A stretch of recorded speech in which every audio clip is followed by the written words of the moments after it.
Welcome, everybody, to UFO Man Live. My name is Tim, or UFO Man, and tonight we have a special guest returning to our show for the third time. His name is Derrel Sims, and he is known as the Alien Hunter. But first, before we go any farther into our discussion, we have a clip that he has submitted for us to play, and here it is.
Well done video there, Derrel. Really appreciated you sending that to us.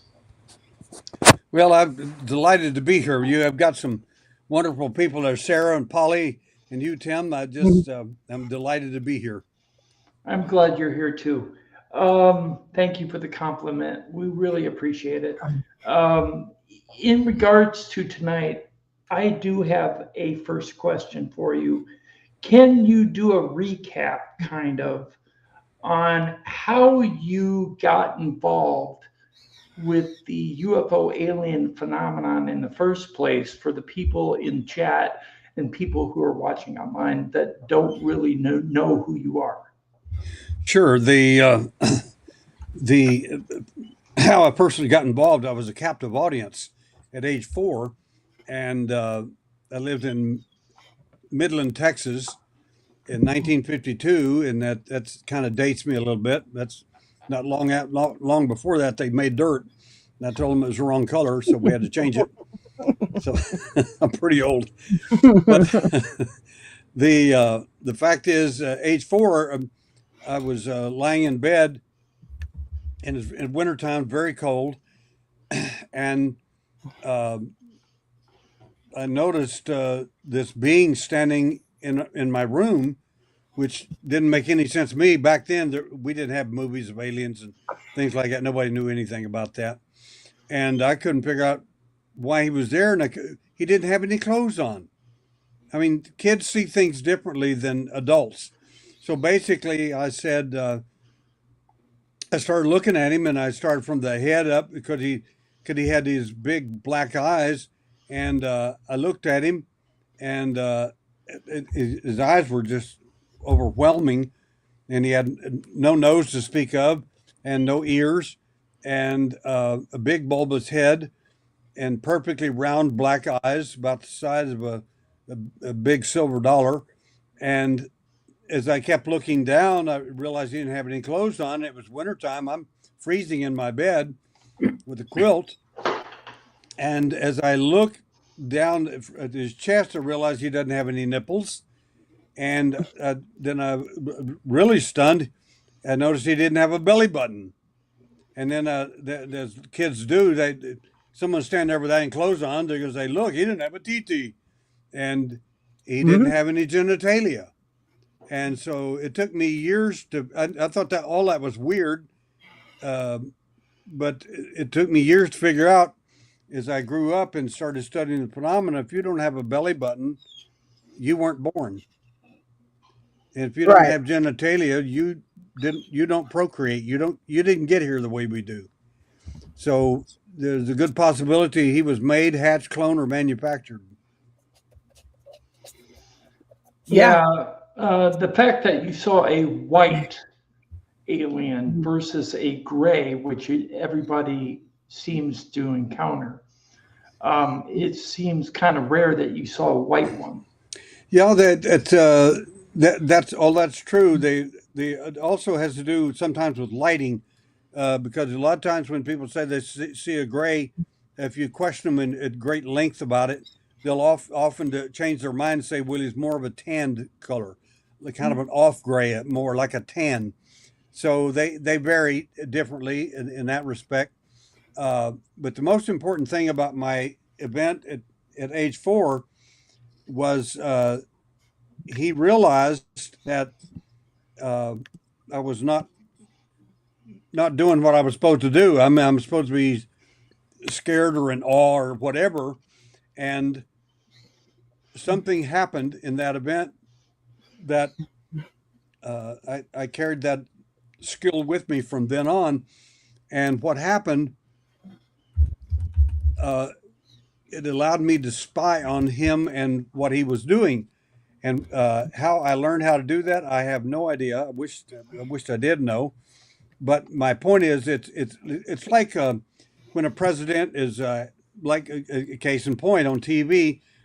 President Barack Obama was on TV talking to the Russian to Putin, and he told him, said, "Don't worry about that. I'll fix that when I get reelected." And the mic was on, and everybody heard it.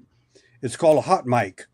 And what happened in my event, it was like I was hot micing the alien because I could hear him talking to someone else in the room when he was talking to me. He was trying to make it so that only I could hear his conversation mentally between the two of us, but I was hearing the conversation. He kept saying, "It's awake," and I realized he's not talking about someone else, talking about me. And the problem is they're going to have to make me forget or not be aware and that sort of thing. This was very common back in the 50s and 60s. They didn't want you to remember anything. It's kind of you woke up before time. Well, I literally could overhear him talking, communicating to the others in the room. Now, the reason that's significant for your audience is I've done that for the next 13 years in my abductions. They ended at age 17. I was able to turn that on and off whenever I was abducted. I would be able to hear what they were saying. In other words, let me give you a quick example. Some people come back from their events and they're horrified because they were abducted, taken without their will. Others come back and say, "I love it because I feel like they chose me and I'm special, I'm unique," and whatever whopper they wanted to tell you that you buy into. And the important thing is, it didn't matter which side of the fence you're on. I got to hear what they were really talking about with each other, which is not anything like what they talk to us about. So Right. this was terribly important for all of my research. So when people tell me, they say, "Why do you think you know so much about the UFO phenomenon, these aliens and all that?" I said, "Because I've listened to them. It's like if it's like somebody plugged in a tape recorder at your house and listened to all your private conversations. That's what happened.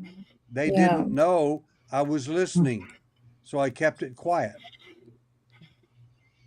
It's Holly, very interesting what you're saying about the fact that you didn't recognize any genitals or the belly, it tells us kind of a lot about their lack of reproduction, and that maybe they don't come from wombs, but maybe just artificially made, some of them, right?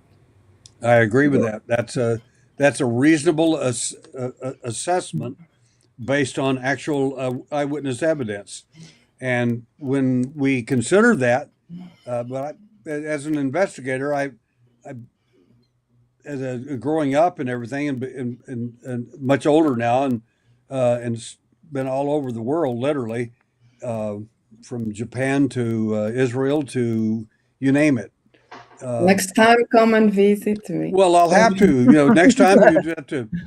Yeah, We'll have to make it work. I was in yeah. Jerusalem. I went to Netanya, Haifa, Oh, Beth Shemesh, the place where David slew Goliath, the giant. oh, And yeah. Well, next anyway, time, let me know. yeah, We will meet be a for lot of sure. fun. Be a lot of fun. Yeah, sure. So yeah, it's amazing about when you talk about reproduction and how they were made. It also makes me think about the hybridization programs, when they cannot reproduce by themselves. Well, the issue to me is, well, I studied other alien. It, uh, at age 3, excuse me, in third grade, I got abducted again in Mayhill, New Mexico, where I moved, uh, where my dad went to work there, and and I got abducted that night by the gray, the same gray type alien, the white guy, took me, but he took me to someone different this time. He took me to a praying mantis that was quite large, and I had no idea what in the world that was all about.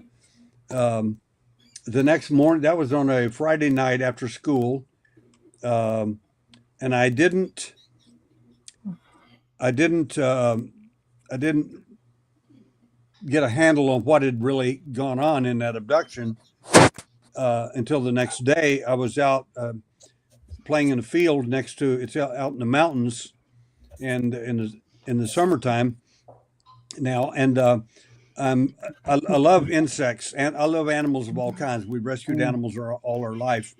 Uh, Even on my business card, you see a tiger there. That was our tiger. I rescued him out of an apartment complex, believe it or not, in Houston, Texas.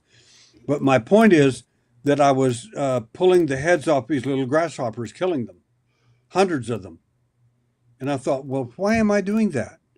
That doesn't make any sense. I love insects. I love animals. Why am I pulling the heads off these insects? And I put one of them up my face very close and looked at him. And I realized that's the wrong insect.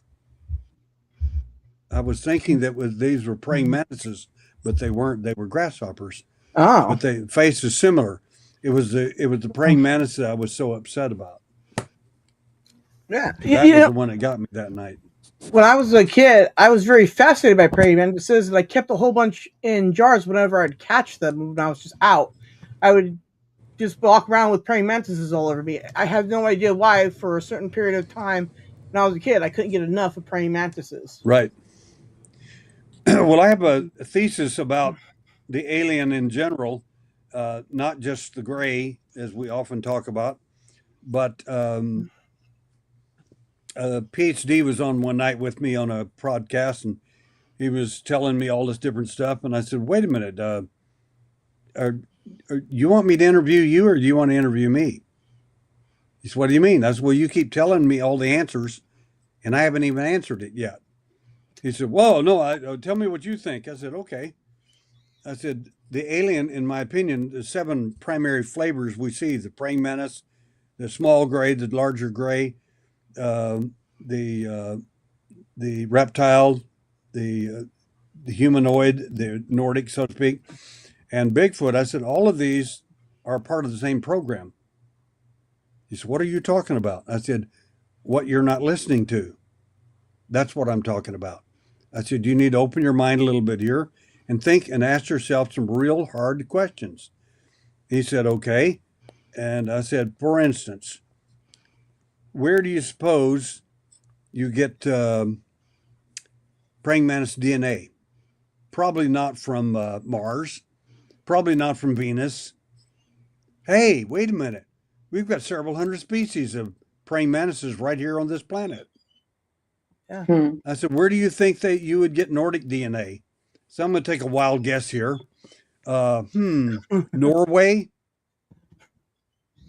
Right? He got quiet. And I said, when you look at the Bigfoot, everybody said, well, he's an interdimensional. I said, I get all that. I've been through all that. That's what you don't understand is that Bigfoot, that when they did the DNA study on it, Dr. Melvin Ketchum and down here in Texas, actually, in Nacogdoches area, she found that because some friend of mine asked me to donate a bunch of the DNA I had from Bigfoot, and I offered it to them, and they said we already have enough. I said, okay, good, that's fine with me. And the point that I'm getting at is that they had sufficient, and what they found was that Bigfoot was obviously an ape-like creature, clearly. The second thing they found was that he had modern human woman DNA. Mitochondrial DNA was human woman. So I said, the question is, Wow. how do you get a Bigfoot ape and a mitochondrial DNA from a modern human woman? How does that work? I said, that's called a transgenic. It's a mixing of two species together, and it's fascinating. That's my point is that all this, I said, there's so much subterfuge in the UFO community because they won't ask questions. They just make up answers, so to speak. And so I said, I'm with my buddy who's a Native American medicine man, and we're driving around in Washington State going to a conference. And I said, tell me where the gray alien comes from. And he spoke like they always does on TV. He says, well, they come from there, the star people. They come from the stars. And I said, don't talk to me like I'm white. I am NAUA blood. I said, I'm native blood just like you. Don't talk to me like some white guy don't have a clue. He said, oh, they come from inside the earth. And I said, why didn't you say that to begin with? He said, yeah, but the white people want to hear about they came from the stars. I said, I know what they want to hear. I said, but you're talking to me now. Anyway, I said, the stupid thing is, I said, because you're native, I said, and you wear native clothing and you look more native than I do, I said, people assume that everything you say, everything comes out of your mouth is 100% truth. I said, I don't have a clue whether you know or not. I said, and in fact, in my opinion, a lot of things you don't know. And I said, I won't tell anybody that because we don't want to get anybody in trouble here. We're just, we're buddies, we're friends. And anyway, the point is that these beings are all the DNA for the most part comes from planet Earth. Somebody came here, not the alien, but someone else, took the DNA from this planet and made, hatched, cloned, or manufactured these different entities to make us believe that they're aliens from another planet. And the fact is their DNA is from here. They don't even know where they're from. If you ask them, they say, I'm from Zeta Reticuli. They don't even know where Zeta Reticuli is. Right. They probably never been anywhere outside this solar system. My point is that if we don't ask critical questions and look for really critical, good answers, we're going to be like I told MUFON the same thing. I said, I think you guys are so far behind. I said it'd be another 100 years before you finally figure out that that these guys they're not even alien. And they said, "What do you mean?" I said, "Well, back in the '90s, you were having a problem trying to believe that the abductions were even real." I said, "I remember. You got to understand, I'm older than you guys are. I remember this. You guys didn't even believe abductions were real. Now you defend it to the hilt." I said, "That's how far you are behind." I said, "It's now 20 years later. You're just now getting around to, well, we need to look at some of the craft, and you think they're a bunch of nuts and bolts, and some of them are. Others may not be." I said, "My point is that if you don't ask critical questions and question yourself and the evidence that you're looking at, you can't look at some things and say, well, that's all there is to it. That's we're looking at all there is. That's you're being short-sighted." I said, and I'll give you one quick example, and I'll shut up. I said, if they say, well, they're here checking our DNA out, trying to upgrade our DNA. I said, that's just you've been watching too much Star Trek. I said, you put me on a planet with half a dozen good DNA people, with a race of people there on that planet. If we get some samples, we'll be done in a couple of days, and we'll tell you everything you want to know about everybody on that planet. Now, the aliens have been here for, at least in this program called Abduction, 200 years. Not more than 200. 200 years. And they still don't know anything about your DNA. Why do I think that's not correct? Yeah. It's a red herring. It's a ruse. They're getting you to pay attention to that because what they're really doing, they don't want you to know anything about. Like, Oh yeah. like questioned, like, where do you really come from? Who are Right, you yeah. really? Yeah, those kind of questions. Yeah. Mr. Derrel, I would like you to take us to this point in your childhood after you had your first experience. And how did you deal with it? Because it's a strong experience. You saw something that you never saw before. How or did you communicate this to your parents? And afterwards, as a police officer, how did you deal with stigma? And how did you get to the your interest in the implants? So all the process. Okay, the great question. I remembered my event very, very well, and when the alien couldn't make me, when he had no control over me, when I kept hearing what they were doing, and telling the others why he can't succeed, and I'm hearing all this, so I realize I'm being played because I'm hearing their conversation with each other and my conversation with him. So finally, he changes his image from the alien into that of a clown, a white-faced clown with bright red hair, and he got real close to my face and tried to. I jumped back away from the bed, and I pushed myself away from in my little tiny cot, and I landed, pushed the bed apart from the wall, and I fell on the wall, floor, and bounced my head off the floor.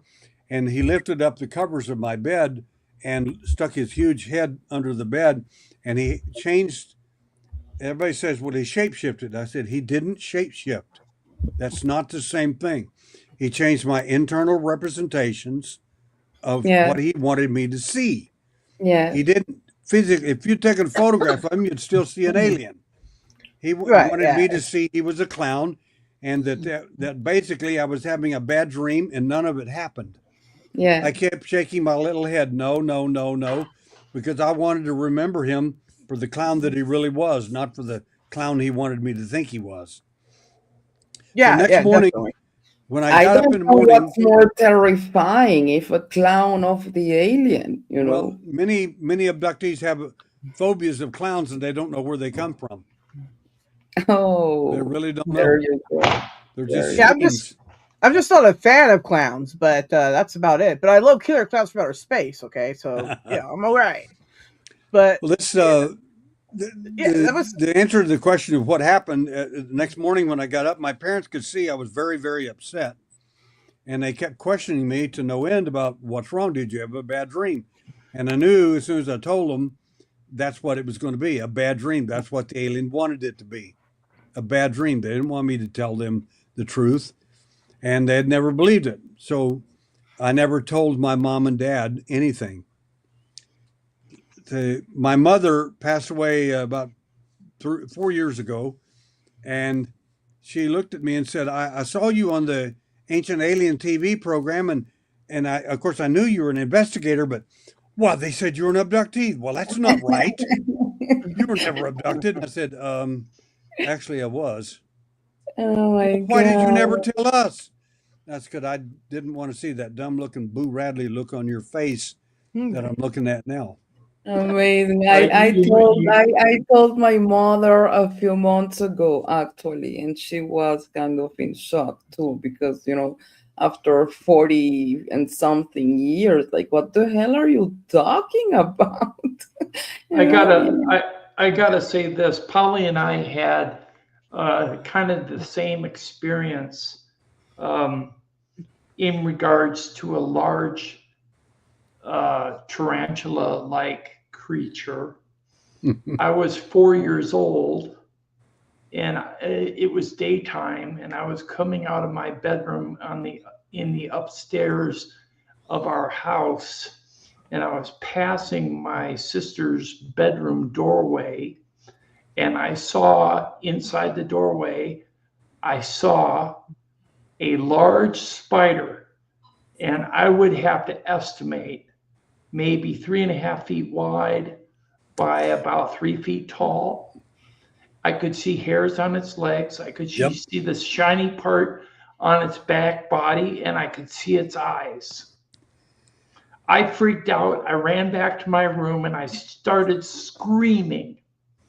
My mom and dad came upstairs, asked me what was wrong. I told them I saw a spider the size that was unimaginable in my sister's doorway. My parents went to the doorway. It wasn't there. It was gone. Of course. But you won't believe this, but my wife and I were laughing the other night. And I said, "Do you remember that big tarantula that you saw in our room?" She said, "Yeah, it was about 3.5 feet. About 3.5 feet. It was a tarantula. You can see the hairs all over it." And I said, "Yeah." She said, "Well, I had to be hallucinating. It had to be." I said, "Well, it was a screen, Doris. It's a screen. It's an image. The event's already over. That's what's left.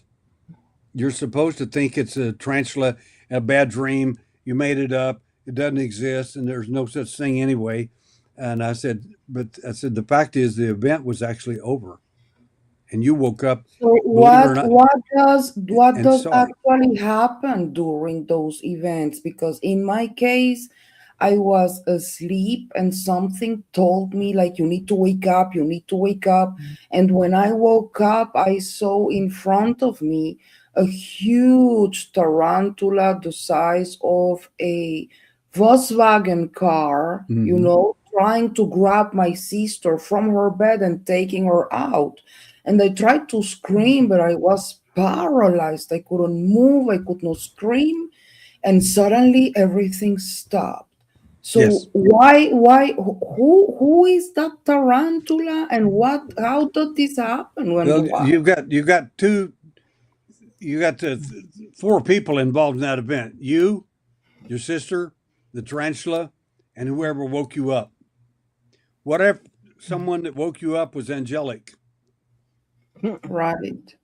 And then what you saw with the screen memory of the alien trying to take your sister. But we actually have, on rare cases, angelic beings interfering with an abduction. The aliens can't get out of there fast enough. It's really amazing. Interesting. That's Yeah, interesting.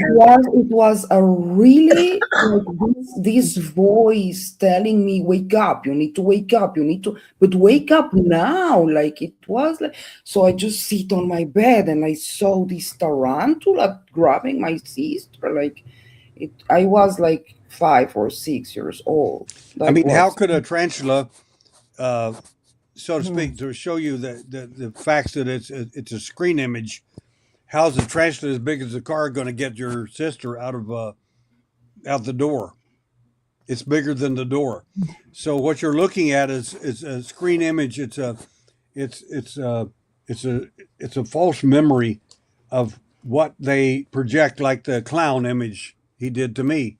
It's a exactly. false image to fool you so they can do what they want to do without you knowing it.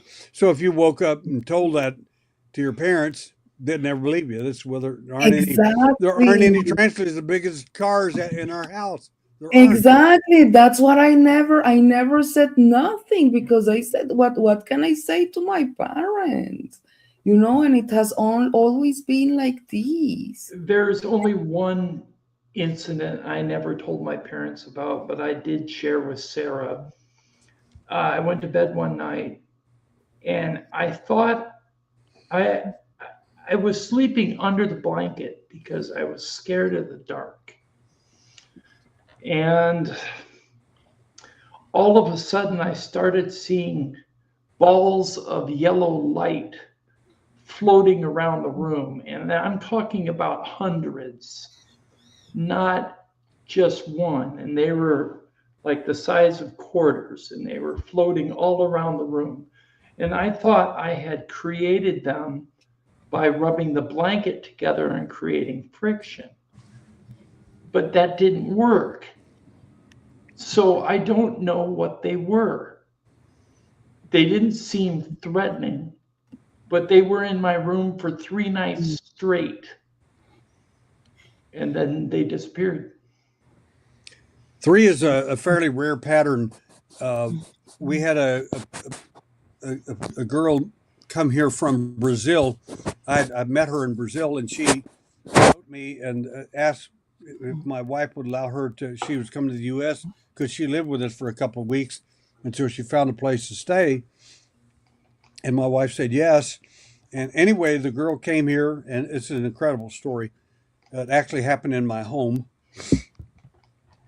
And she one night we woke up and she was crying and early in the morning, and Doris and I went in and said, "What is the problem?" She told us about this alien that came through the wall, and she picked up a piece of firewood at the fireplace and acted like she was going to hit it. And it scared him, and he finally left.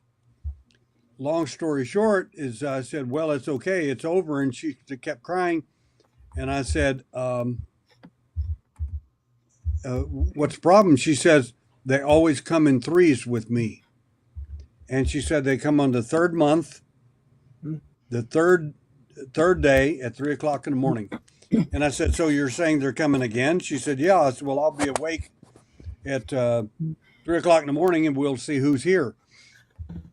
And so she go to sleep that next night, and I got to thinking, if it's going to happen 3 times, why in the world would you waste?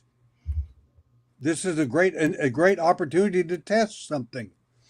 So I said, okay. And I said, what if it's spiritual? So I prayed about it and got this incredible peace that passes all understanding, that it was okay. Don't even worry about it. And so I went to sleep. I went to bed. And next morning she got up and she was crying. And she said, "You said you were going to be here." And I said, I did say that, and I didn't do it. And I'm sorry about that, but I will be there tonight. I don't care who. I said, but I prayed and I felt like everything would be perfect. And she said, "Well, I'm not crying because I'm mad. I'm crying because I'm happy." I said, "Happy for what?" And she said, "The alien came through the wall again, and I picked up a firewood," and she said, "Something worse than I could even imagine came through the wall behind him." She said, I didn't know things like that existed."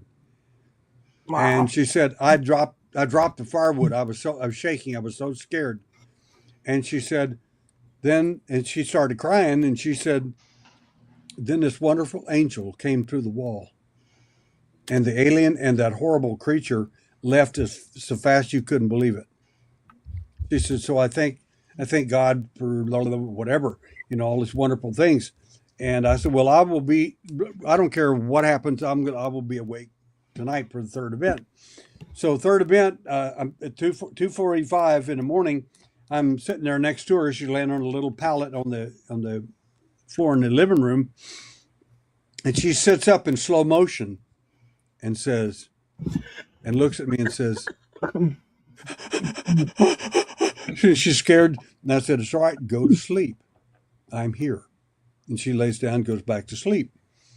At 3 o'clock in the morning, I mean exactly on the minute, she sat up in slow motion and looked at me and said, they know you're here. I said, yes. Now they know that I know that they know that I know that I'm here. I said, one of these days I'm going to be on the other side of that wall, or they're going to be on this side of the wall. And I was sitting there with a Japanese sword about 4 foot tall. It had over $1,000 work done on the blade alone. And I said, and then there'll be pieces of them here with us. And I said, and they won't be bothering you anymore. Anyway, long story short, that ended that particular event. But they later, to go further into Polly's question, they came a few days later. Katja was helping me with. I was starting to write my book at that time, and she was helping me sort tons of notes I have everywhere in boxes.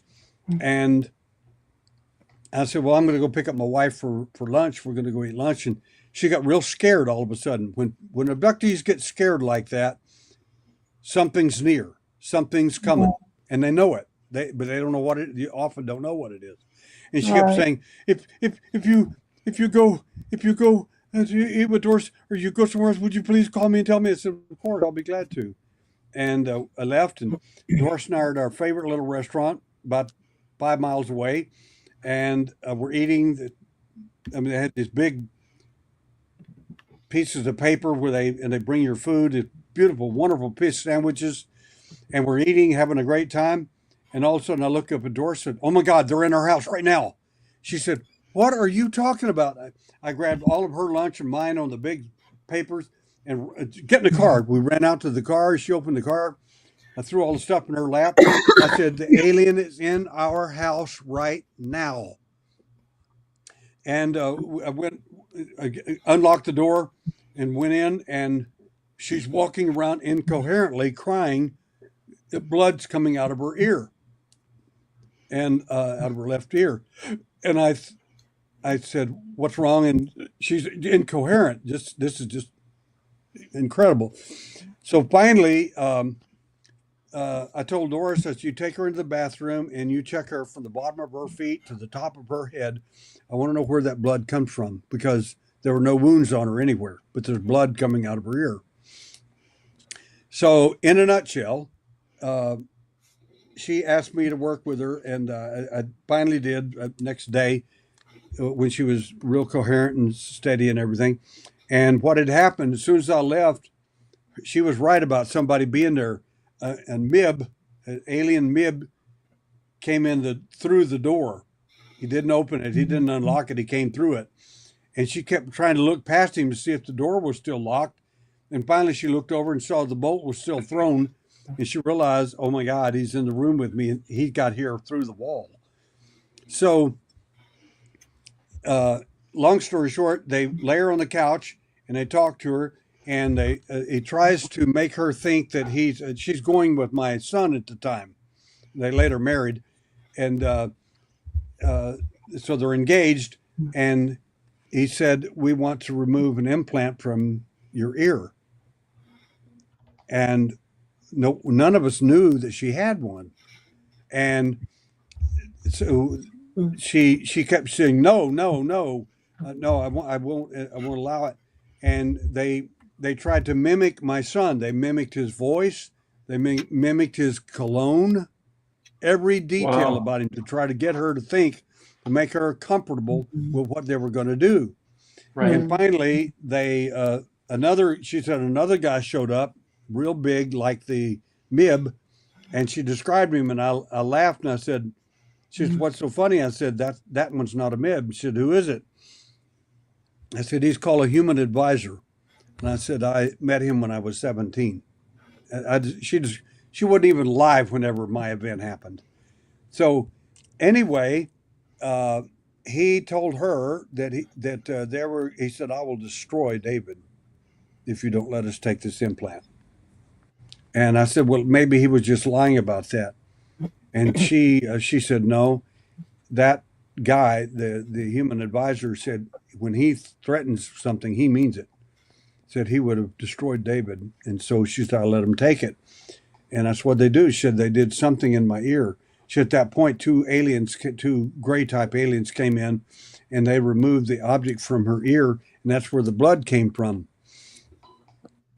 And anyway, the remarkable thing about that is that it appeared to be a biological implant, kind of like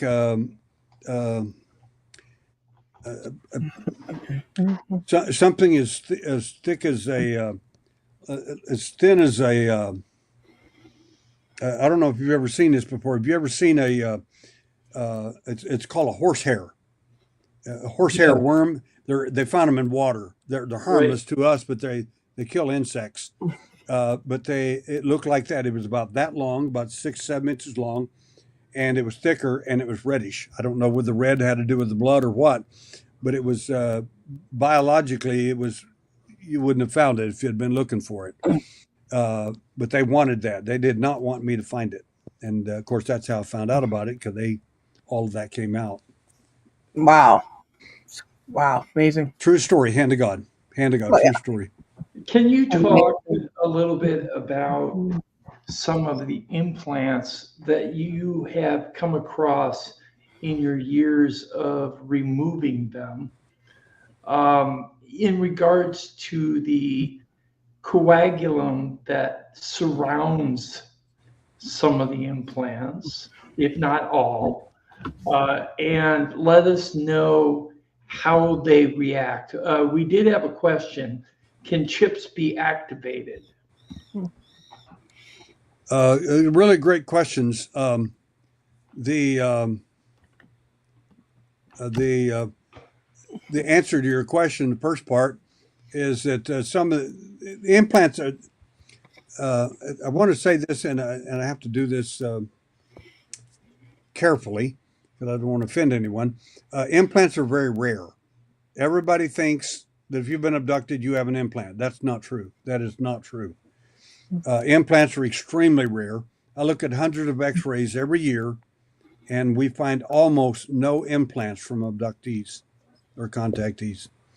Now, we have found things in them and removed them, and they weren't implants, but they thought they were. Now, just because you got abducted doesn't mean you got an implant. Just because I'm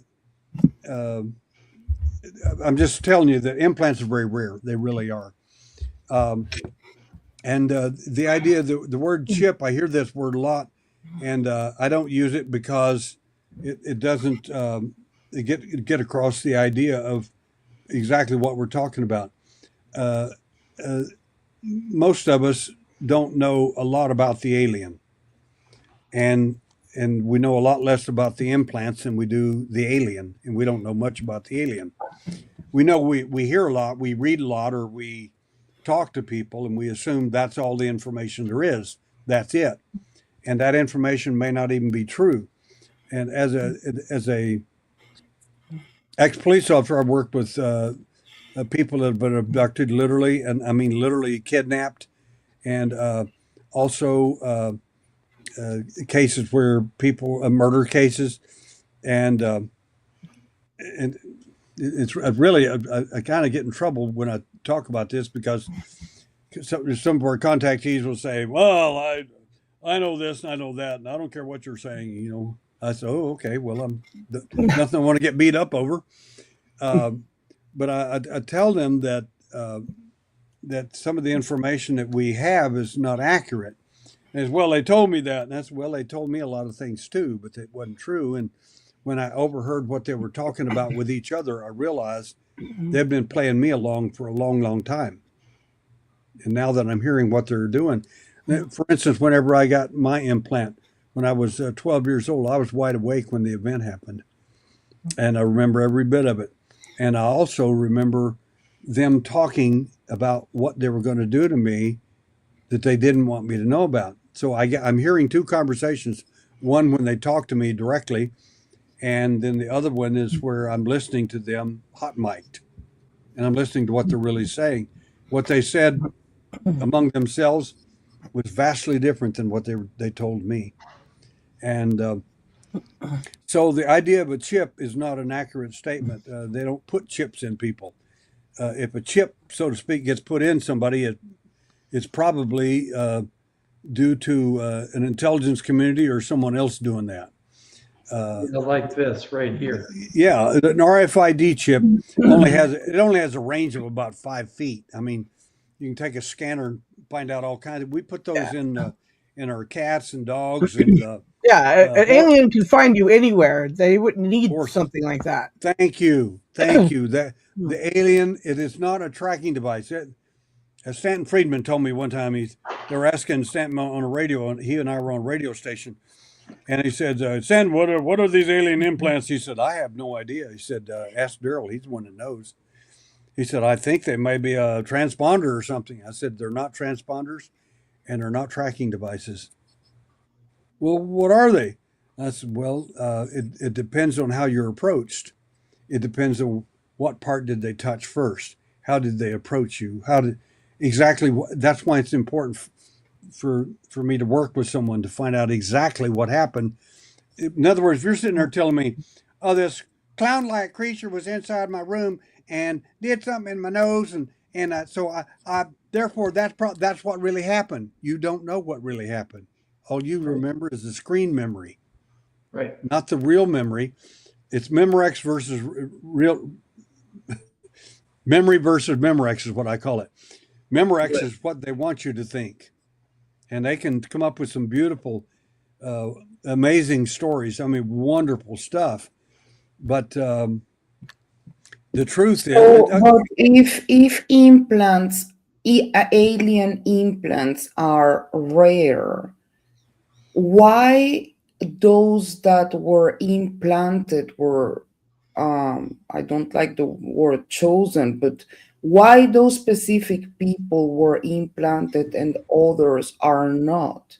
And can be these implants, sometimes I feel it can be kind of a catalog, not for tracking us, because obviously they know where we are. They knew where you are. Maybe they kind of make a catalog of who we are genetically talking as families. Maybe, for example, in my case, if I had a cube implant, maybe all the ones that we have a cube implant are related by some kind of, I don't know if it's the same species that are dealing with us or the same medical stuff. Maybe it's a kind of catalog for them. So why those people are implanted, and what is the goal of the implant? Well, the fact is there are different types of implants. A lot of people don't know this, but one guy wrote a book and they actually said all the implants are on the left side of the body. And I told the doctor, I said, "Why did you say that?" He said, "Because you told me the implants are on the left side of the body." So I said, "You wrote a book and said all that?" And he said, "Yeah." I said, "I told you not to print this stuff. You don't know what you're talking about." And he said, "What do you mean?" I said, "I didn't show you the ones on the right side. I didn't show you the ones in the middle. I didn't show you the ones in the hands or the feet. Right. I didn't show them to you because I was thinking you would do something stupid like write a book, and you did. Now you've written all this stuff. Now every time I go on these programs, people say, "Well, my implant's on the left side of the body, so I know it's alien. I really know all of that." The guy he didn't have a clue. He wrote that stuff down. Oh my God! And I have to. And I have to be real careful because they get real offended and real upset if I try to correct that. But we have got implanted optics. I've conducted 27 surgical interventions from India to the United States, and we're ready to do some in Brazil now too. But my point is that some of the implants are biologic, some are metal, some are ferrous metal, some are not ferrous metal. What Some of the about this one?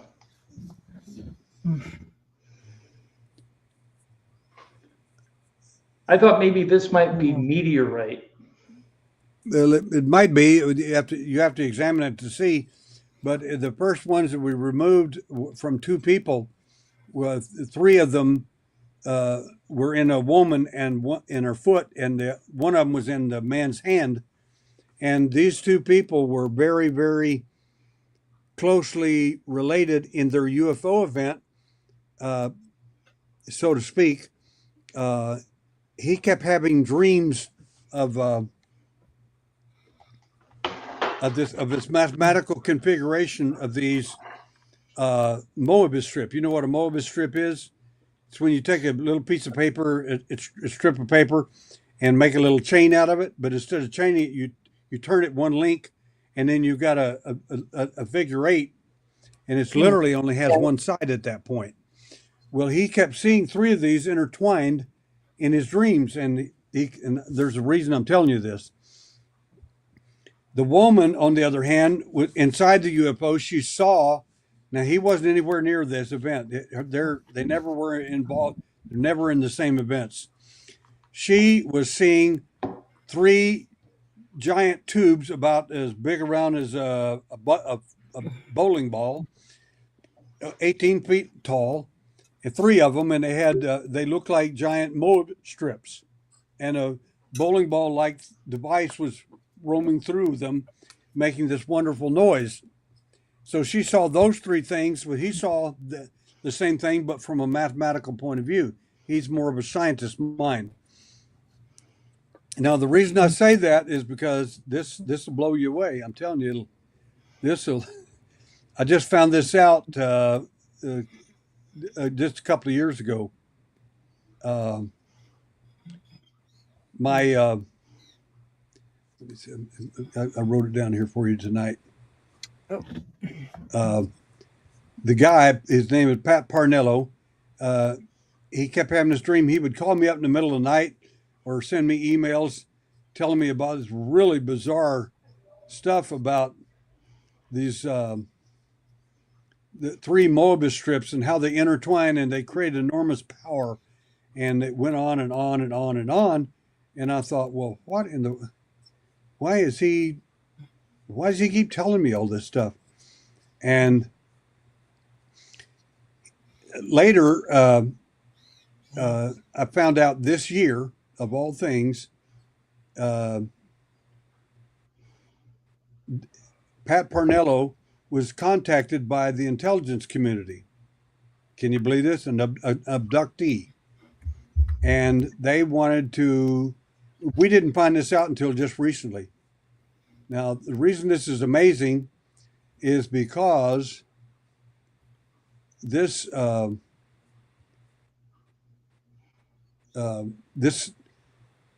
intelligence community picked him up and actually took him to a secret location, and they wanted to test his theory on these three Moebius strips. And the best way to describe this, they took the mechanics, the mathematics of the mechanics he's talking about. They took that and they put it in something we think was a rail gun. A rail gun is it's a specialty weapon that it's highly classified. You're not going to know anything about it.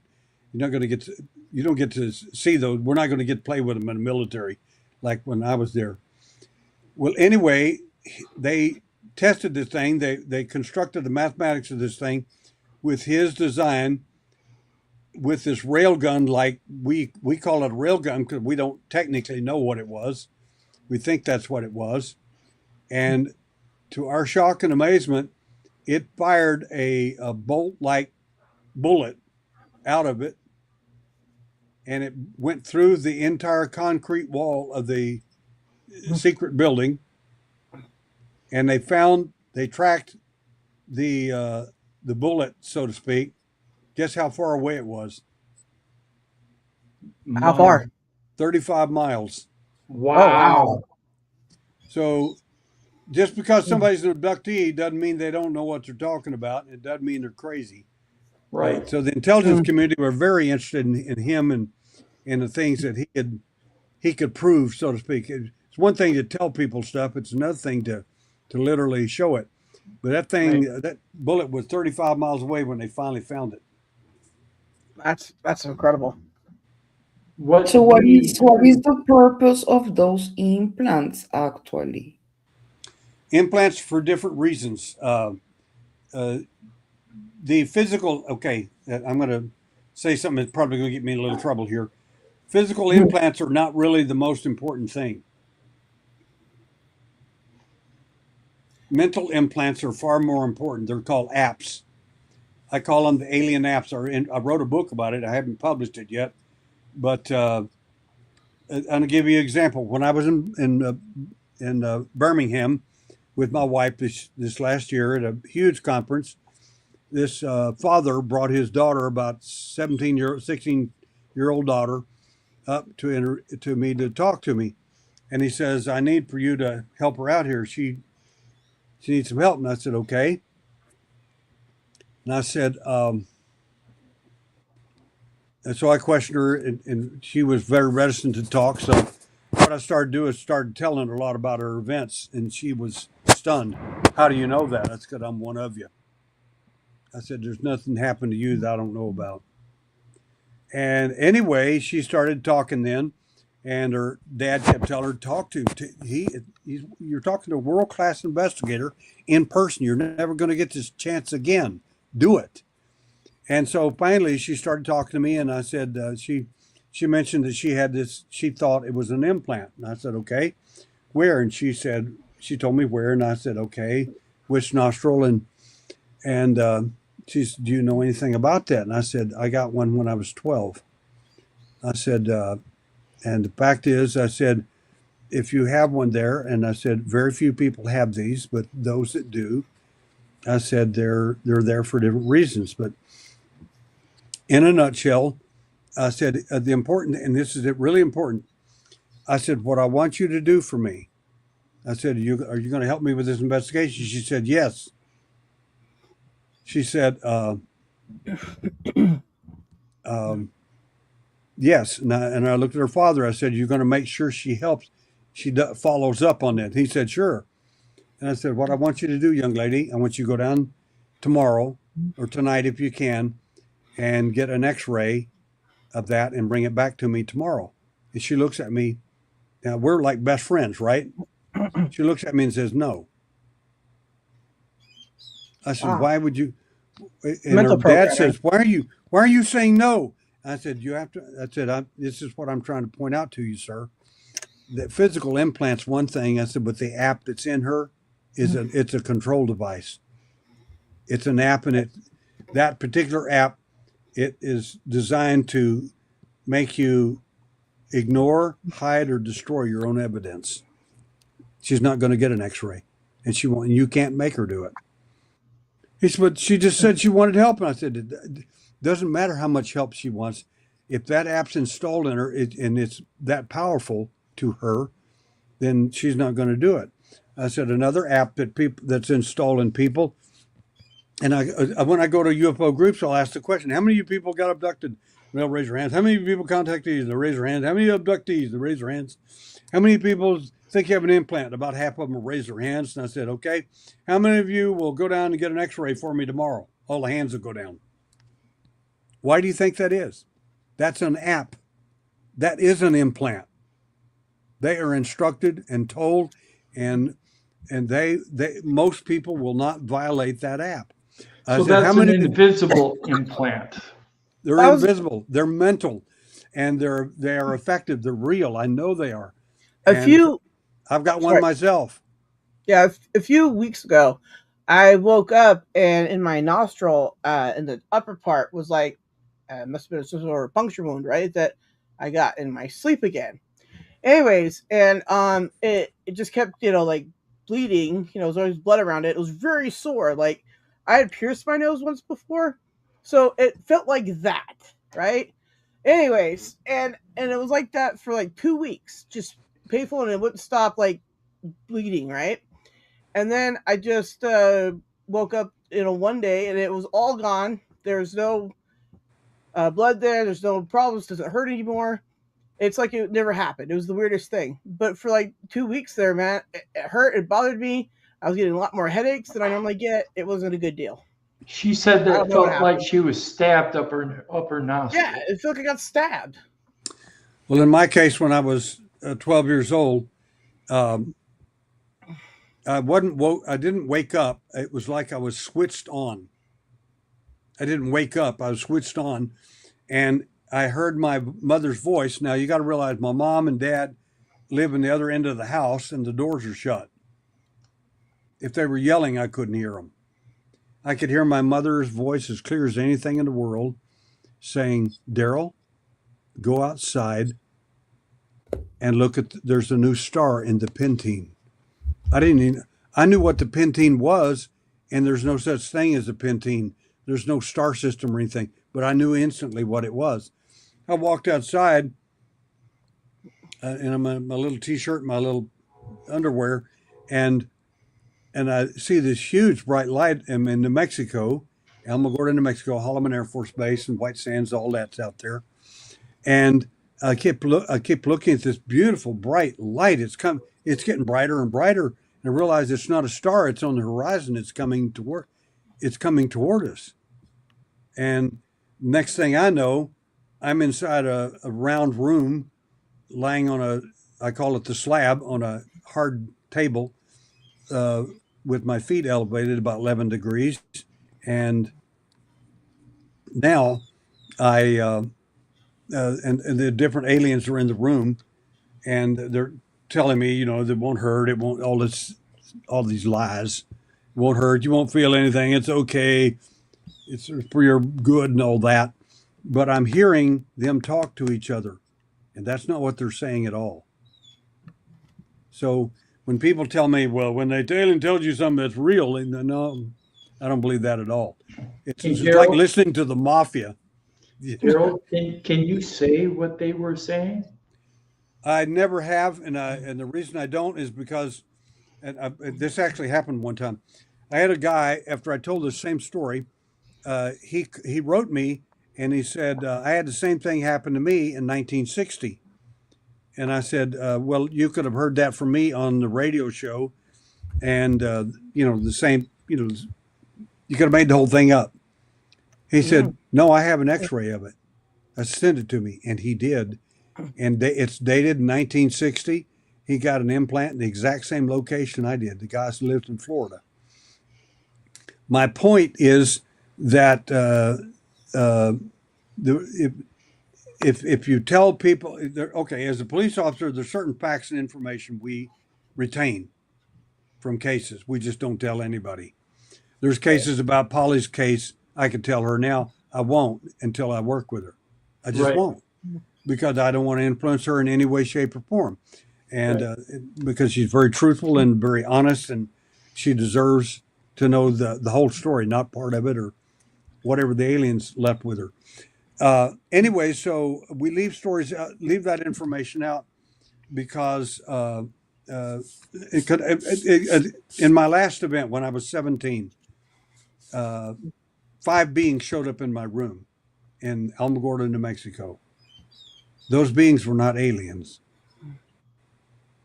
They were the ones who made, hatched, cloned, or manufactured the alien. The puppet masters of the puppets. And they were not friendly. They were not there to say hello or anything like that. And then I was mentioning this on Art Bell one time, and he said, well, tell us all about it. And I said, I'd never do that. I've never described them. And then, of course, we had people come on and say, oh, I have had the same exact experience.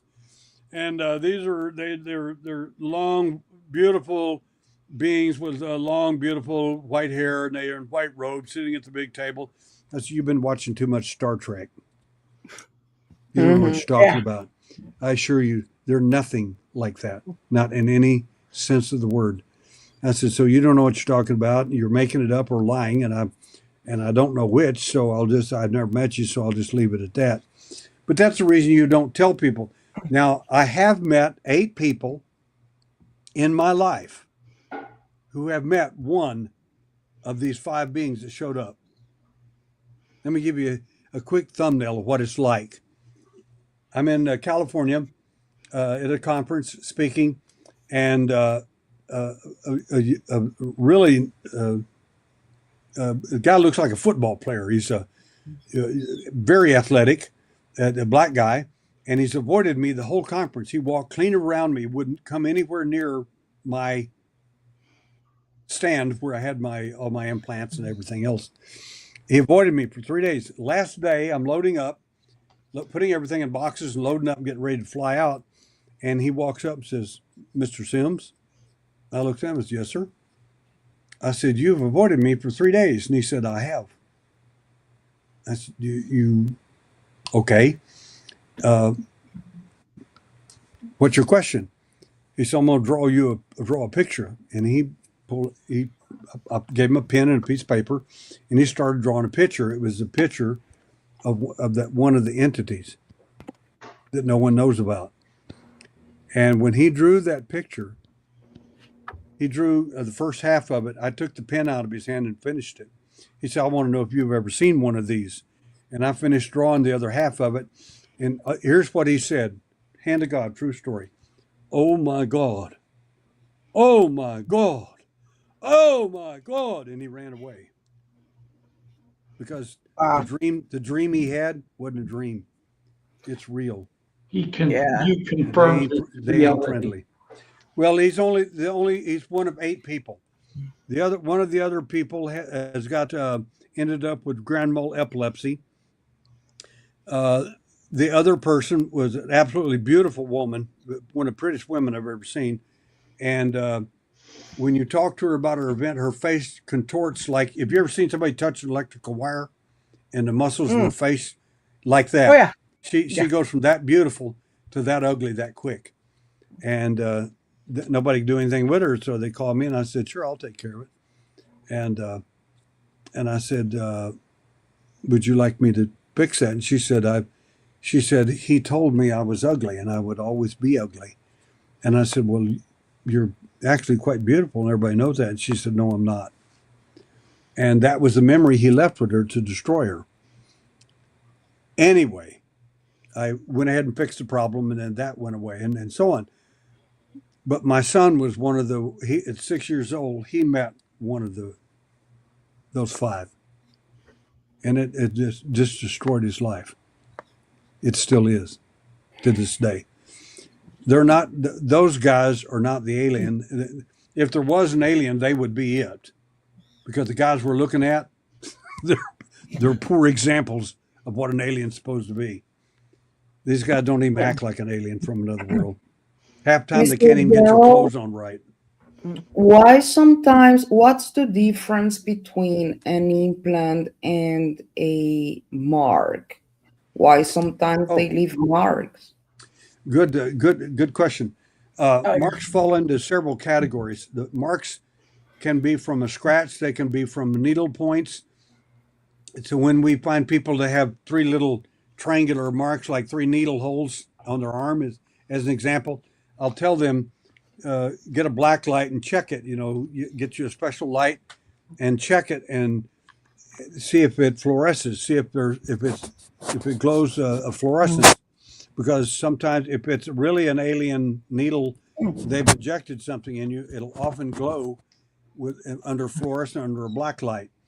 And when it does that, it gives you a hint of what they may be doing. So that's where some of the needle marks come from.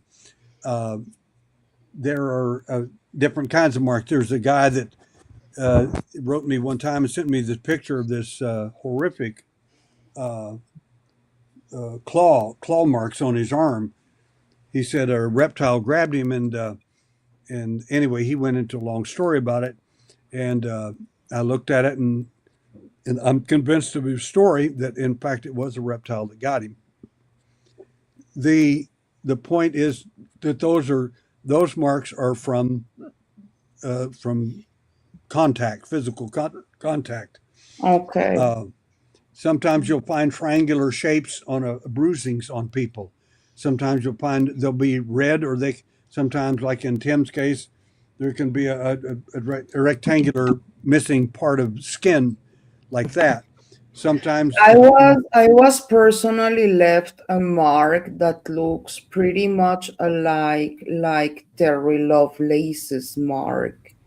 It looks like maybe a cat paw, like a flower arrangement. That's my picture. That's my mark. mhm.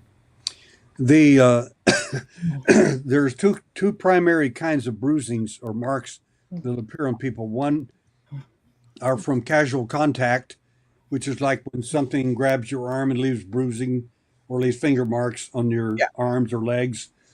And another Definitely one had is, yeah, some of them are, we call the second group procedural marks. That's a good example there. Procedural marks are done with a piece of equipment, and those are different. The biggest one that people are more familiar with is a thing called a scoop mark. When I was right after my abduction, the next night, I had this big scoop on my shin, but no scab whatsoever. And I couldn't figure out, well, how in the world did that happen? There's no scab, because kids, when they get a scab, they pick at it. They pull, kids are. Yep. And there was never any scab, but there was this. I've still got it to this day. It's about 5/8 as big as my thumb on my shin, and it's impressed into the skin, and that's often referred to as a scoop mark. Some people call them, well, they're taking dermatological scoop marks to check our DNA. Well, the best information I have is that that's the wrong answer.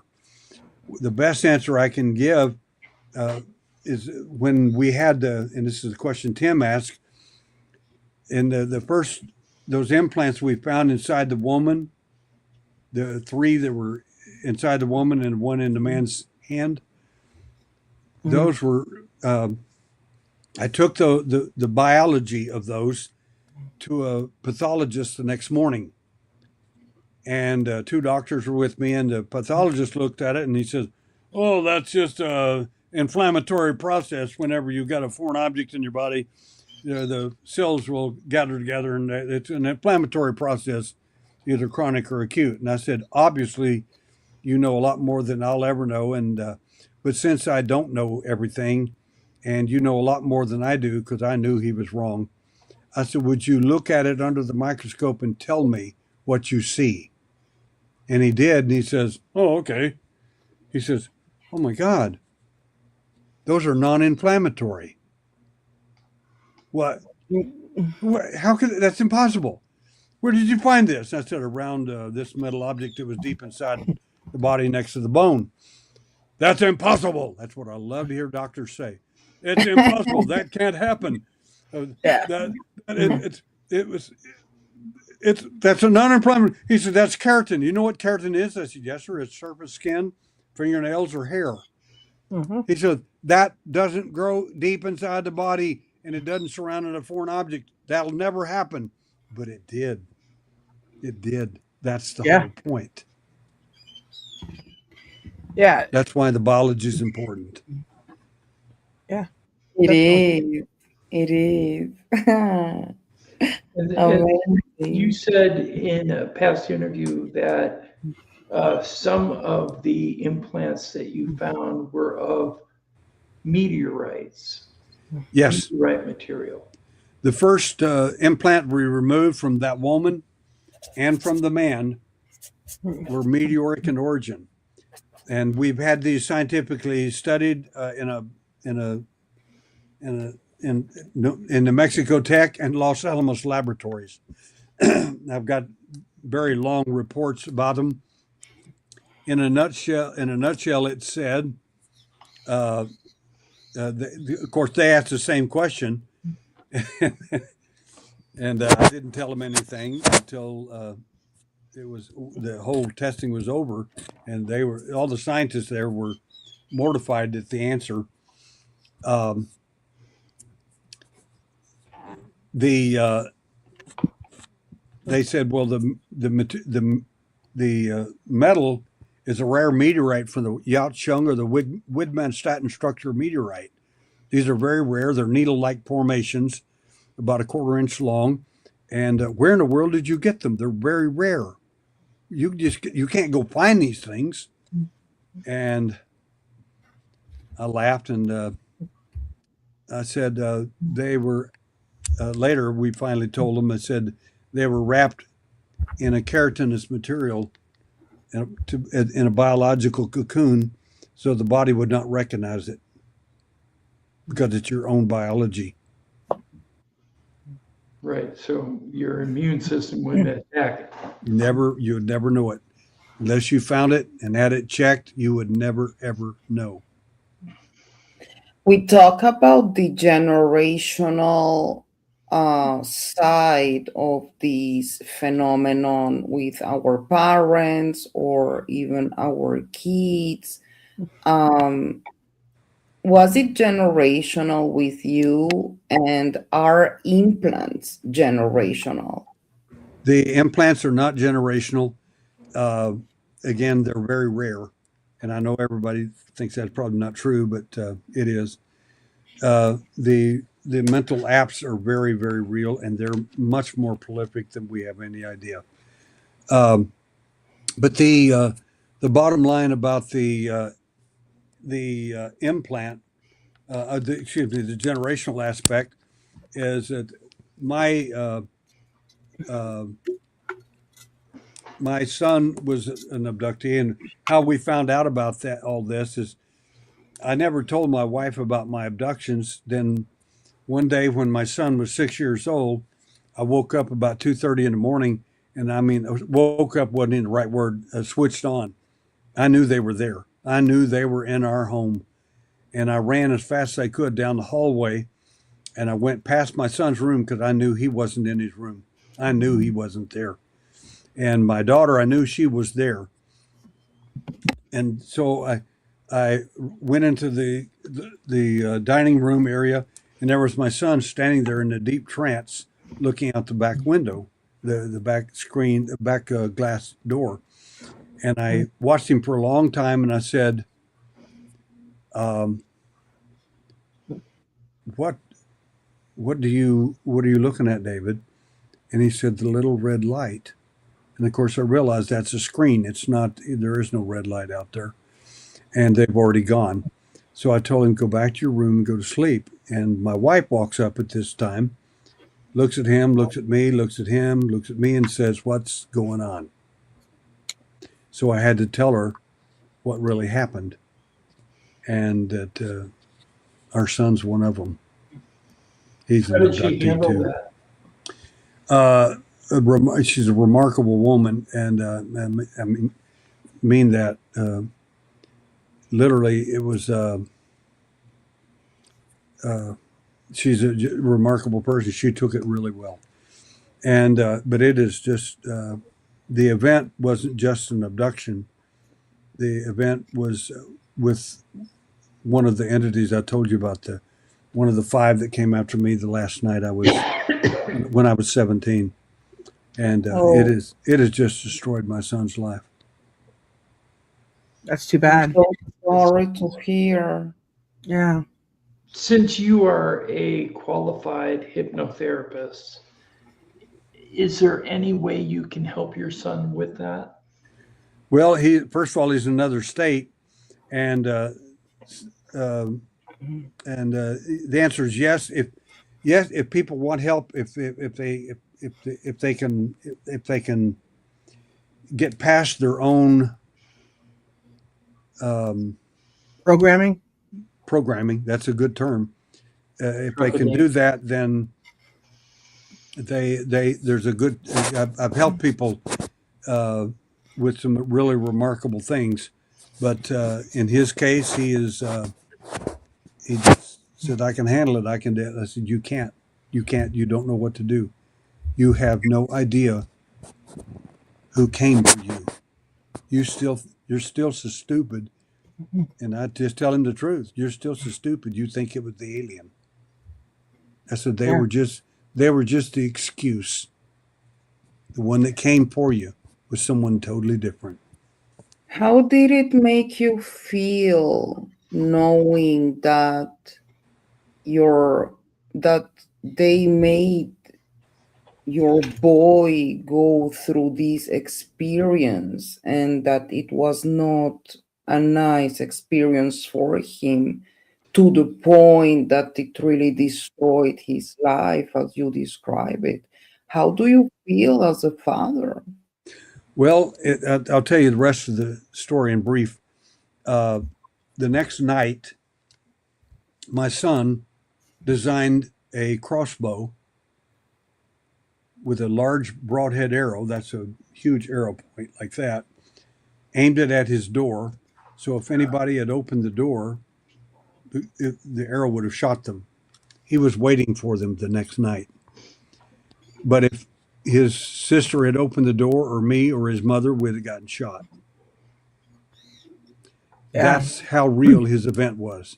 And I was taking him to school the next day, walking him out to the bus, and he looked at me, 6 years old, and said the following statement. He said, "Dad, I no longer care for people like I used to after that event." And that just broke my heart because he was a protector. He loves helping people. He loves taking care of people, etc. But anyway, Did that that's make you angry at the aliens that they did that to your boy? no, the alien was just a tool. They're just part of the show. The ones that came, the one particular, like I said, the real people that met these particular entities. You're not going to be the same after that. Yeah. It's not like an abduction. It's not Could they anything be like that. relegated to the demonic? Once again, please. Could they be relegated to the demonic realm? Well, this is one of the big questions that no one, when I say no one, very few people talk about on air, and that is they never ask the big question: who are the guys that showed up in your room when you were 17? Right. No, they're not aliens. I guarantee you. I said the best way for me to describe them and I said, and the problem is that when I tell you about it, people have their own filters in their Right. head, and so they're Right. going to filter it the way they want to filter it. Right. But I was there, so I think I know more about what that is. So the bottom line is there was a book written years ago by Zachariah Sitchin, and he says the gods came down from the skies, and I read that and I said either this guy doesn't know Sumerian or ancient Hebrew, or he's lying to people, Right, because that's not what it says in Hebrew. right. And the story is they got kicked out of heaven, Right. and that's who you're dealing with. That's not the alien. That's the ones who hatched, cloned, made, and manufactured them. And they're a bad bunch of guys. So they're good fallen angels and bad ones. They've done some very bad things. And actually, we are hearing in Brazil the Yes. phenomenon. People Yes. are relating it very much to demonic stuff. These Sure. orbs running, people are running from these orbs. Sure. In fact, people were killed in Brazil from these. Yeah, in Colares and other places, yes. Yeah. Colares. I have some people say, well, why don't you talk about this? Because first of all, I didn't sell. If I wrote a book on alien and human mutilations, I guarantee you that 3 people wouldn't buy it. It'd be 3 people to buy it at the most. My point is, someone's telling me, well, you're just that's just your point of view. I said, no. I said, I said, you wanted me to show you. I said, I only do presentations like this for doctors and people who are trained in the field, and they don't want to see it. I said, when you see a woman skinned alive in her own bed without a drop of blood anywhere on the sheets, Right. and or you said 2 dead children in Dallas, Texas, dead from their abduction. I said, you don't have a clue. I said, I can show you evidence. There's so little really good information about this sort of thing in the UFO field. People don't know this. Case in point, and I'll have to close this pretty quick. Okay. But a doctor, a friend of mine who's a police officer who studied cattle mutilations back in the 1990s,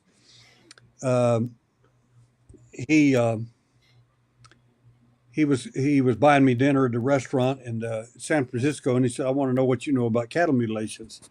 I said, well, good night, man. You're the expert. Why in the world you ask me a question like that? And he's a good cop. He said, I want to know what you know about cattle mutilations. I said, I just stuff I read. I don't know much more than, I want to know what you know about cattle mutilations. Really pressed me. And I said, all right. I said, there are at least 3 different kinds. What? I said, the kinds that they do. And he said, who's they? I said, the ones who you don't want to talk about. I said, they do mutes. And I said, then there's the mutilations that we do. And he said, who's we? I said, the intelligence community. Mm-hmm. He said, who's the other ones? I said, the third group, I think, are much rarer, but they're people who want to make contact with the alien, and they'll do anything to do that. Right. And they think if they mutilate a cow or a horse or something like that, that the aliens will say, oh my goodness, you're just like us. We'll just come down and visit you. I said, Or they will open. are you going to get a portals. surprise? Right. Yeah. So I said, and I said, but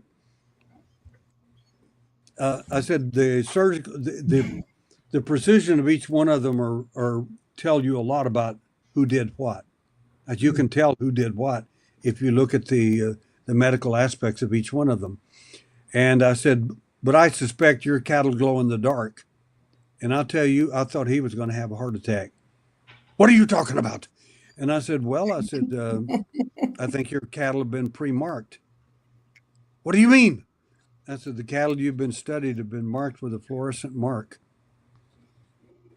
before they got mutilated. How do you know that? I said, well, I used to be a cop. I'm not stupid, Right. I never told anybody about that. I said, that doesn't mean anything to me. It just means you've got a leak in your information, and I got it. I said, that's okay. My cattle have marks on them too. He said, are you talking about abductees? I said, yeah. I said, there's no difference. And he says, what do you mean? I said, the fluorescence on our abductees. He said, are you saying there are different kinds of fluorescence? Says, yeah, it depends on whether it's procedure or whether it's physical contact, like the bruises you see on people. If you'll get a black light when it first happens, you'll often, if it's alien related, you'll actually see a fluorescence there in most cases. And you can't get it off. You can't wash it off. It won't come off. It'll disappear in a few days. I said, the second thing is some of the marks that we have on these abductees are procedural, and it'll show equipment or different types of things, very similar to the physical marks, but you'll only see it in fluorescence. I said, we've got whole presentations I could show you. It's just unbelievable, absolutely amazing stuff. And I said, my point is that our cattle glow in the dark too. And the fluorescence that we have on these people, it's quite remarkable. So anyway, and we kept a lot of that private too, because like as soon as I told about fluorescence when I was in Italy, next thing I got was this woman had fluorescence all over her face and arms and everywhere, and implants all over her body. And well, they made the whole thing up. Not one word of it was true. Not one word of it. I said, first of all, fluorescence is wrong color. I said, why do you think I didn't tell you? Because I knew you were going to do this stuff. You're going to go out and fake it, and that's okay. Now I know who not to talk to when I come back to Italy. And you're it. So, And what color is the fluorescence? Is it green or is it orange? well, it's different colors. It depends on what it's for. It depends on what happened. Right. Mm. And green was one of the most common. It's a bright fluorescent green. Uh, it'll be above 267 nanometers. So all of that's important. It's not. It's not just that you have a mark. I mean, a lady was at one of my workshops one time and said, "Oh my God, I've got fluorescence all over me. Look at this. Oh my God!" And I looked at her and said, "Older lady," and I said, "Okay." I said, "Look, well, before we run away from here, why don't we just think about this for a minute?" I said, "Young lady," I said, "well, I've studied UFOs all the time." I said, "That doesn't mean that you get to have fluorescence on you just because you like UFOs." I said, do do you play what was the game? I said, do you play this is so funny, uh, uh, bingo? She said, "Yeah." I said, "Did you play bingo this week?" She said, "Yeah, last night."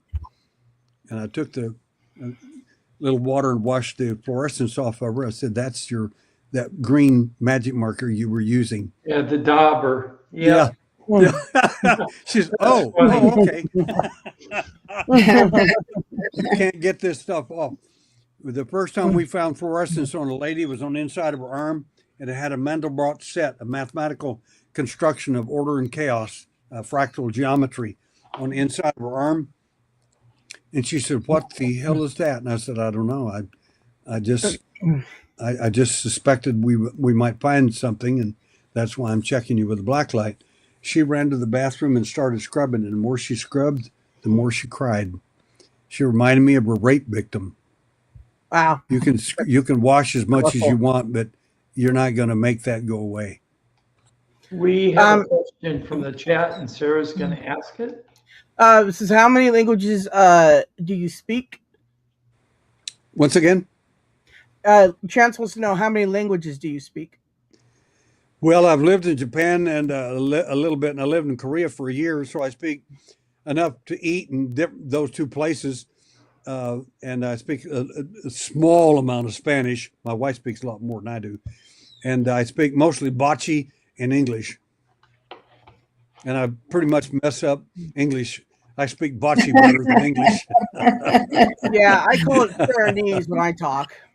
Chance also was asking any other worldly languages.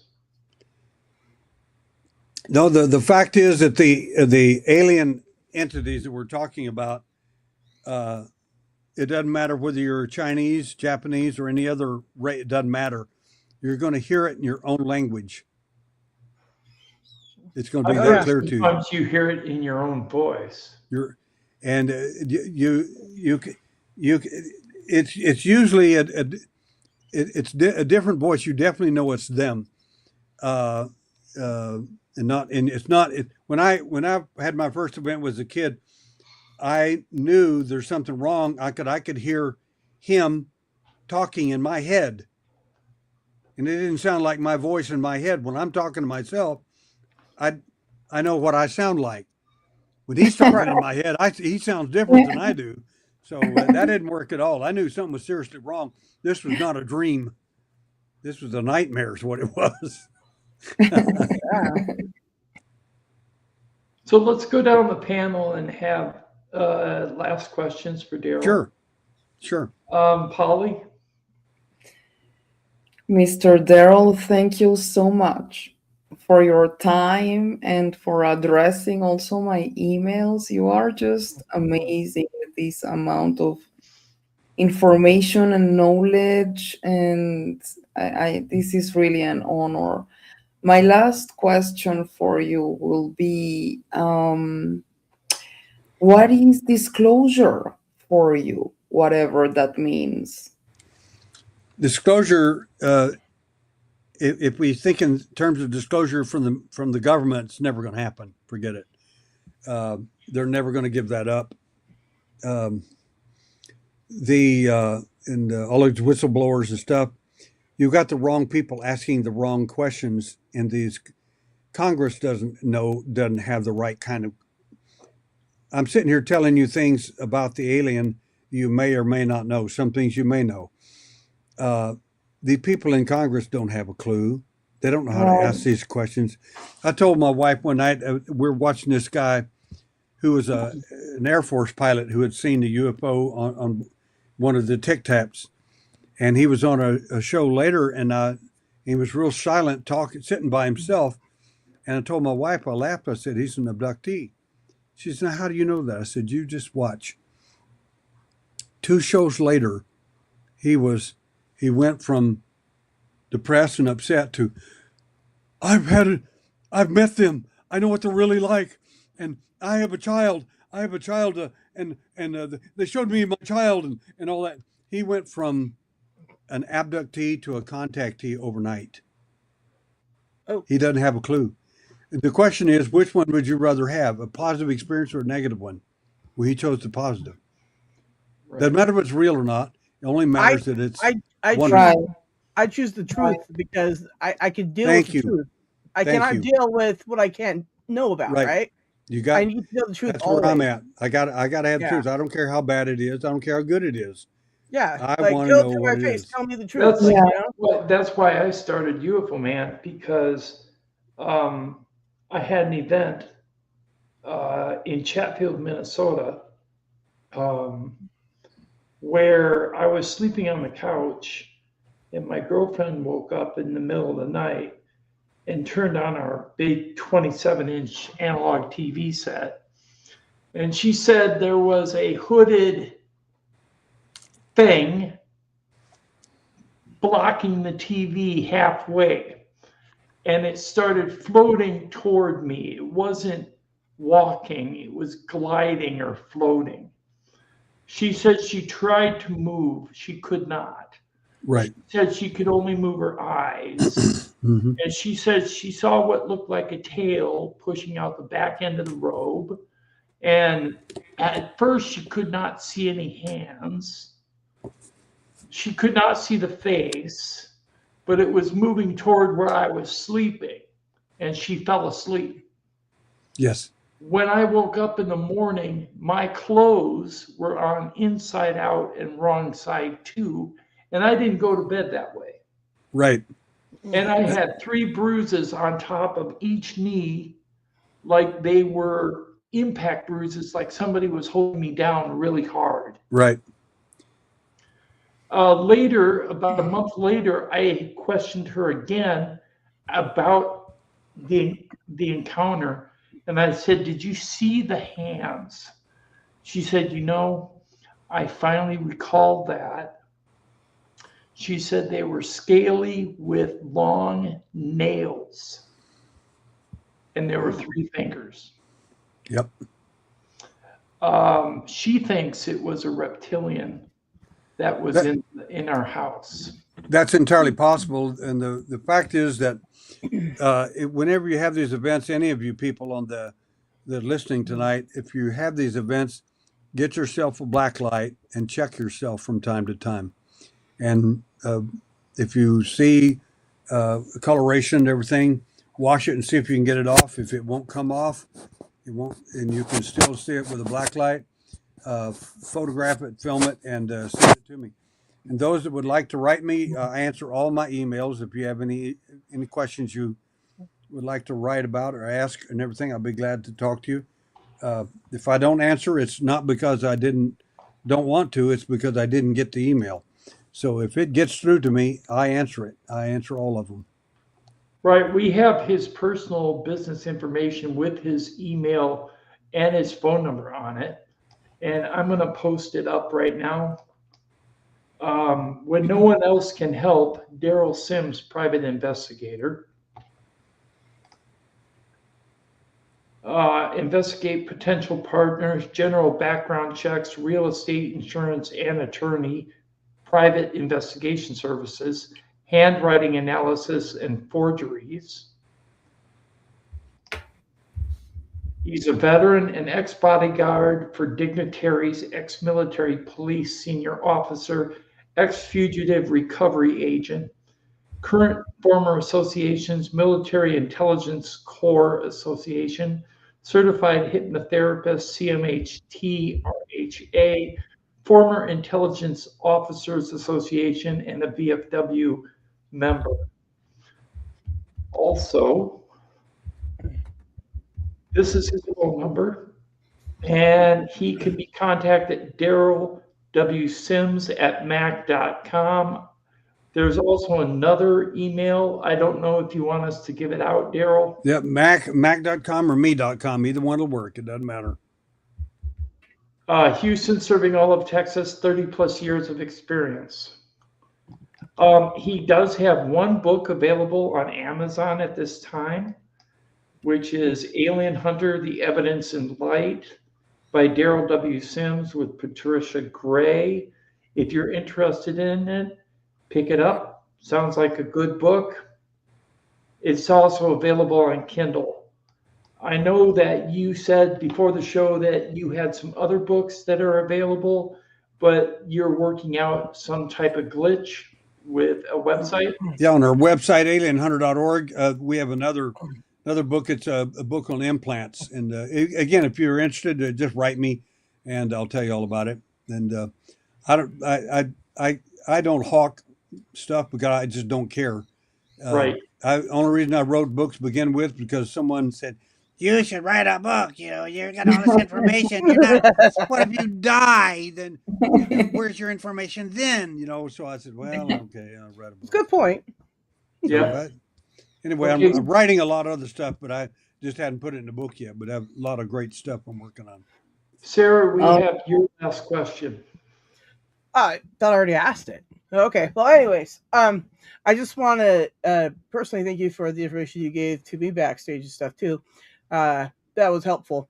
I think it's pretty cool that you are so into this, but you're like, I love how you don't tell everybody everything, so you can fact check them when they come up to you. Like, I love that. It's very, very good. There's lots more credibility to you and the things you do and stuff. So I want to thank you for that too. So, well, I want to give you one quick little hit on that.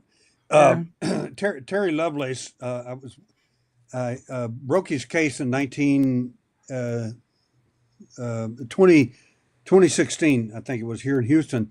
But anyway, later I took him out to a TV shoot out in California, and had him. We had him there asking all kinds of questions and everything, and then they said, "Would you? How do you know he's telling the truth?" And I said, "Well, he's got a lot to lose. He's got a good credibility as an attorney and all that." And I said, "He's telling the truth for a lot of reasons." I said, "But anyway, one of the things he brought up, and he brought up about this woman, a woman in black type thing, and I showed him. I showed a picture to them of his drawing he made under hypnosis and one out of hypnosis, and of this woman, and then later, after I talked about holding the information back, then after he did all that, in other words, he had showed his hand, so to speak, told the truth the best he remembered of his events. Then I showed him a picture of the WIB, the woman in black, and he said, "Oh my God, that's her! Oh, it's unbelievable!" And I laughed and laughed and laughed, and I said, "He said, where did you get that?" And I said, "We've seen her around Houston, over 25 years ago." What? And I said, "You're just now seeing her up in Dallas." I said, "She drives a red Escort. It's dented up because she's not a good driver." And I said, the interesting thing is that she's visiting you now. And I said, I ran the plates on the red Escort, and they're stolen out of Dallas, Texas, where you live. Wow. He was freaking out completely. He said, "I can't believe it's." I said, "You're not the only one that's seen her." I said, "She's been around for a while." Wow. We could do a whole night on that woman. Unbelievable. Hey, Derrel, I got to tell you this. we would love to have you back again sometime to talk further about what you know. Good. Sounds like a winner. And we will follow up with Polly and maybe get more information from her to talk about with you as well. Sarah seems to be a recent abductee and may have been an abductee when she was younger because she has an incident where she fell asleep and woke up in her backyard in a barbed wire fence. Well, not in the backyard. It's the field behind the backyard. I went to bed in my bed, and to get to where I was at in the field, I would have either had to walk through the backyard, which was just dirt and stuff. It's like a half acre, and then it goes steep down a hill, and there's a ditch there full of tumbleweeds, then a 6 foot fence to climb up and over. Right. Right. So either I did that in my sleep, or I walked around the block through like construction sites and old farm stuff, and then the field, and I was like miles away to go all the way back around, right? So yeah, when I woke up in the field, then I had like some barbed wire, razor or whatever it was in the arm right here, right? Like I even got a scar from it still, right? Right. And yeah, I was like, oh, this isn't good. I have to get up and get to school like soon, and I'm out here covered in mud, right?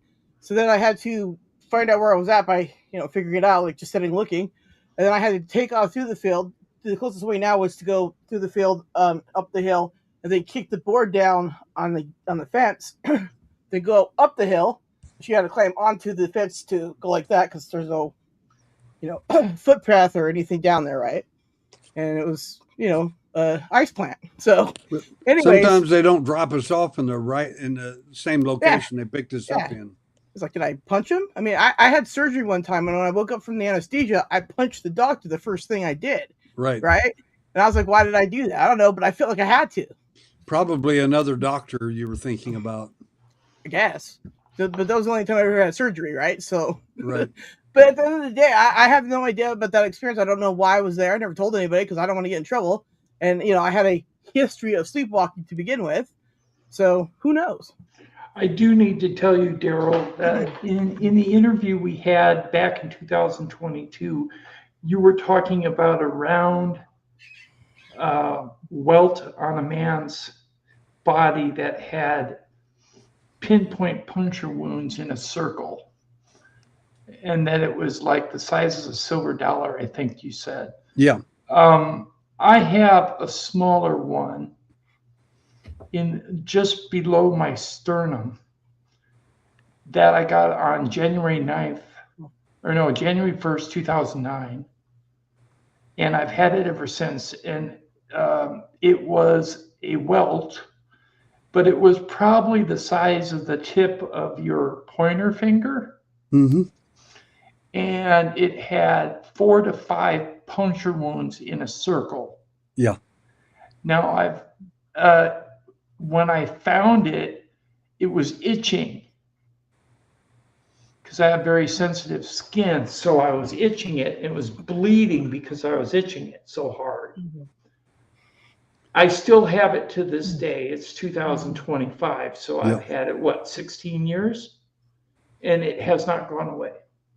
Well, send me some pictures of those things we talked about and those bruisings, marks, and we'll look at them and give you an idea of what we think about them. Okay, we'll do. Well, thanks to everybody who watched online, and thanks to everybody who participated in the chat room. And we want to thank Derrel Sims for coming here again. We would like to have you back, sir. You're a friend of the UFO Man team, and you are part of our family. Thank you so much. You guys have a great one. Thank you so much. All right. Goodbye and good night. We'll see you next week, everyone. Good night.